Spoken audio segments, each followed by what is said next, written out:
Flaming Sword here, back at it again, once again, and today, I wanted to show this deck profile for Lorcana, a trading card game that I've been getting into lately and gone competitive with.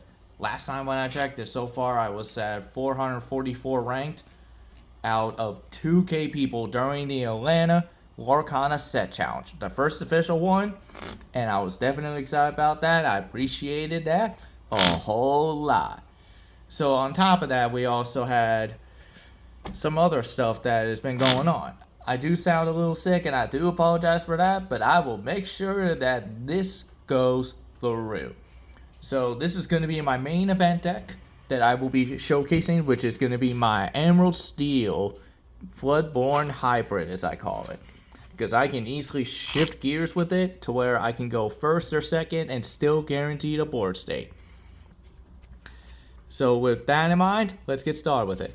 So for my 1-drops, I usually run 4 copies of Cursed Merfolk. The reasoning of Cursed Merfolk is just more of the early aggression from going first. I don't ever play this if I'm going second, unless if I don't have a decent 1-drop to answer the control state. Like when it's up against Steel Song, I rather bait him out with the different 1-drop than try to go for the Cursed Merfolk, because they'll wait until the Cursed Merfolk comes out to get it out. So we'll start off with that on the discard package, because also when this character is challenged, each opponent discards a card. So that also works if you're in a free-for-all as well. Then we got 4 Flynn Rider Charming Rogue, which definitely for him is just going to be more of him being challenged. That specific opponent must discard a card.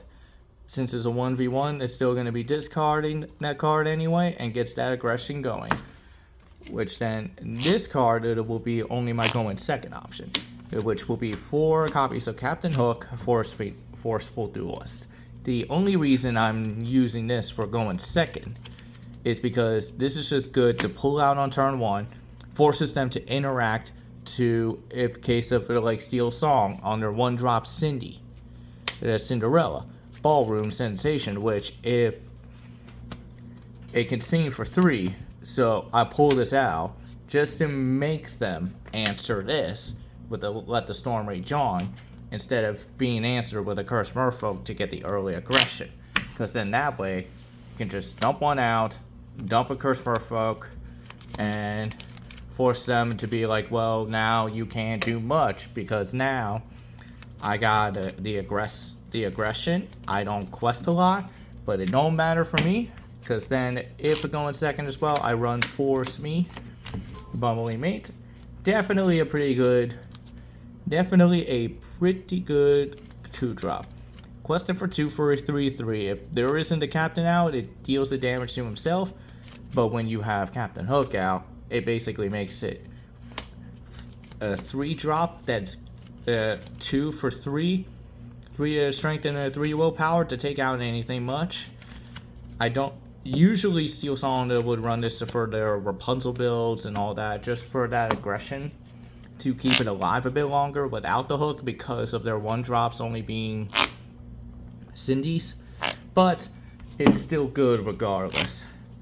My last 1-drop, because I do run 12 1-drops, it is the only shiftable card I run, which is the 1-drop Robin Hood, a Beloved Outlaw, to shift into Robin Hood, Champion of Sheerwood, which definitely a pretty good shiftable card on shifting for 3. If it was running Amber, it would be shifting for 2. Comes in, when it banishes the character, gain 2 lore for free. So it's not losing much. So you're basically not going to be losing much lore from having Robin Hood out, regardless if it's challenging or questing. But now we'll get to the real MVP. The real 3-drop MVP to the whole deck design, and that is Prince John, Greediest of All. Love this guy a lot. Love him. For a 3-drop 1/2, sadly it's uninkable. I wish it was inkable, but it is what it is. 2-drop that it can quest for 2, board, and every time your opponent discards, you draw a card for each card discarded, which can really help you out in the long run from your mid-range game to getting all of the whole discard package to continue to draw while your opponent's hand is whittled down to the point you can answer everything. Next up, we have 4 copies of Ursula, Deceiver of All. A really decent 3-drop that is pretty much going to be seen a lot in a lot of Emerald staple decks now, in my opinion. Because with her out, it could sing any of the 2 or 3 drop songs.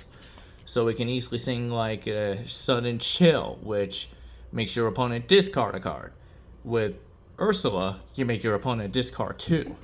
So that also triggers with Prince John for you to get 2 free cards to draw. So you're netting off of 1 and getting 2 back in the process.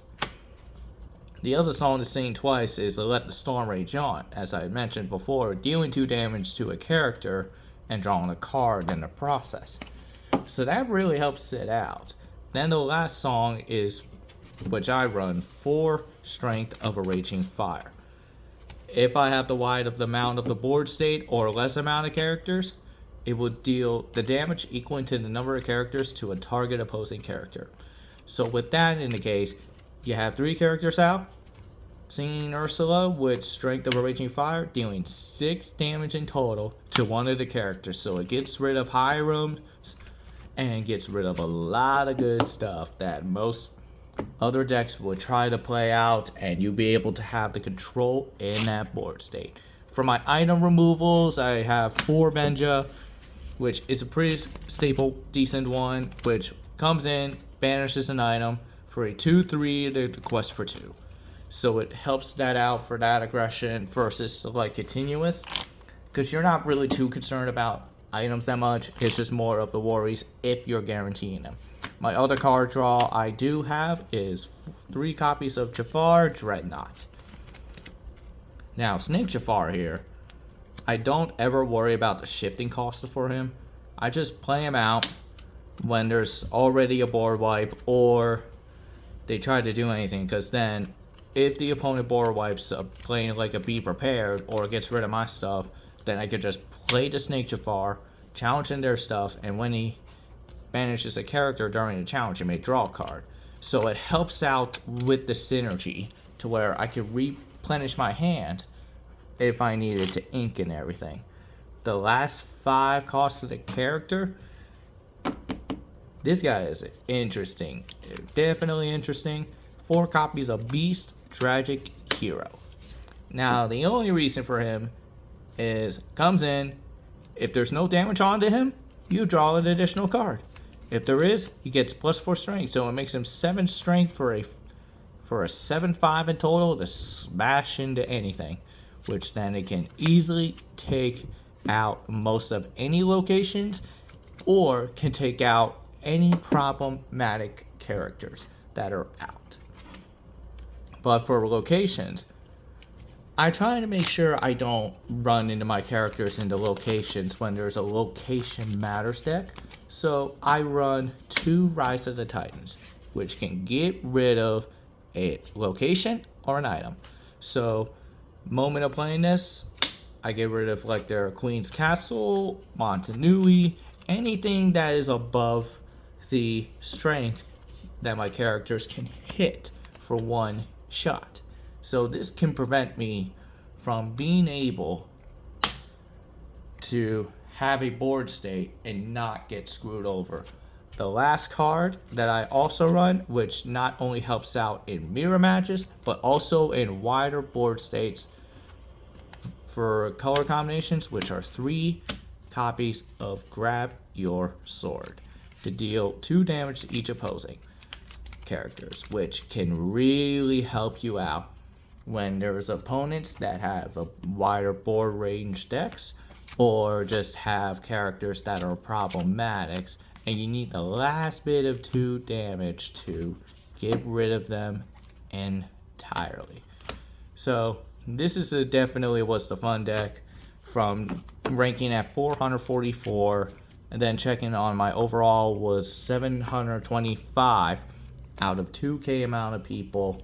I'm still happy about it regardless, because this is only the first step into my official career as a professional card gamer, which means of knowing that I am not someone to be taken lightly or should be underly looked at.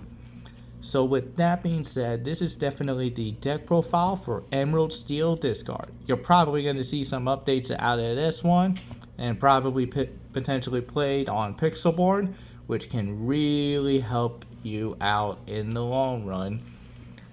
And eventually that time will come, and eventually it will be live streamed.